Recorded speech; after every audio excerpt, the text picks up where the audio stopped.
Alright, so I just came back from Dublin, California. I went to Vito's Express, where tonight was a Bunjo's comedy showcase, and I was able to speak with one of the feature acts, Cesar, Serrato, and the headliner, Phil Johnson.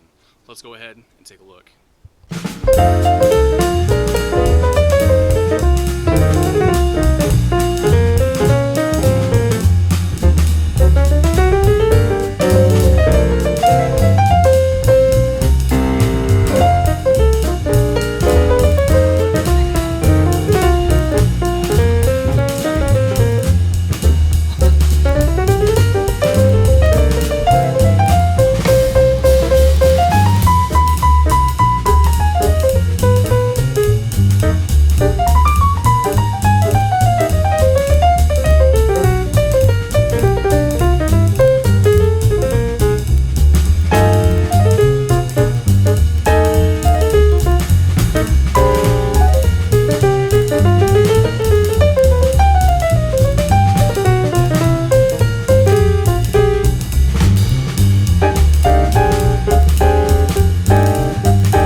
Anyway, we're here with Cesar Serrato. I want to ask him, what's something that happens inside stand-up comedy or outside of stand-up comedy that you think that people may not be aware of? Give us the dirt.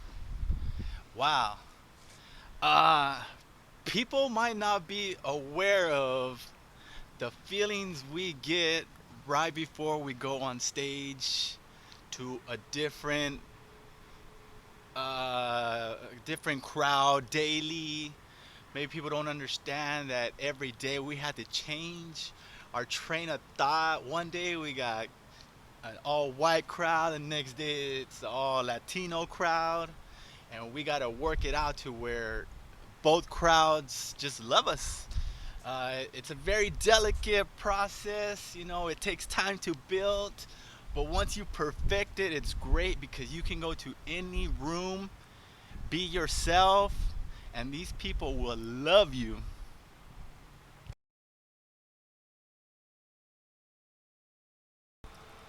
So I was on a tribble run, and a lot of these type of stories start with I was on a tribble run, and I was going from Billings, Montana to Glasgow, Montana. I had another comic with me who was opening for me, and it was her very first time on the road. And that drive from Billings to Glasgow should be about 4 hours on a regular day. On this day, it took us 12 hours to get there because it was snowing sideways the entire time. And so we got going. We slid off the road twice. We got a speeding ticket, even though we were going 20 miles under the speeding limit. But it was because we had slid off the road. And after the officer said, "Are you guys okay?" We said, "Yeah, we're fine." And he said, "Oh, why don't you come sit in our truck where it's warm? We'll wait for the tow truck." I said, "Oh, that's very nice of you. That would make the first time a cop has ever helped me with anything." And as soon as we got in his truck, he said, "Now you know I have to cite you, right?" And I said, "What do you mean?" He said, "Well, you're obviously going too fast for the safety." I said, "Well, I was going 20 miles under the speed limit." "Well, it was too fast for the conditions either way." And I said, "If we were on our way to the hospital right now, would you still be citing me?" So it was ridiculous. So we sat in a cop car for 45 minutes after this guy told me that, and we had to talk all night and be congenial with him. That was the first time we slid off the road. Then we slid off the road again later. At one point, the tire chains became locked around the axle. We had to call a tow truck to come out and get the chains untangled. And by the end of the drive, I was actually driving just by the green line on my GPS because it was so dark that even my headlights weren't penetrating the darkness and the fog and the snow and everything. So I was just driving by the green light, hoping we were not driving along a cliff because I couldn't tell. And we got to this gig in Glasgow, Montana, which is 3 feet from Canada, essentially.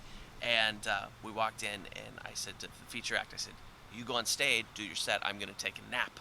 because I can't go on stage like this. And I got on stage, and my first line was, I got to Glasgow, Scotland in less time than it took to get here today. And that was the worst drive I've ever had to a gig.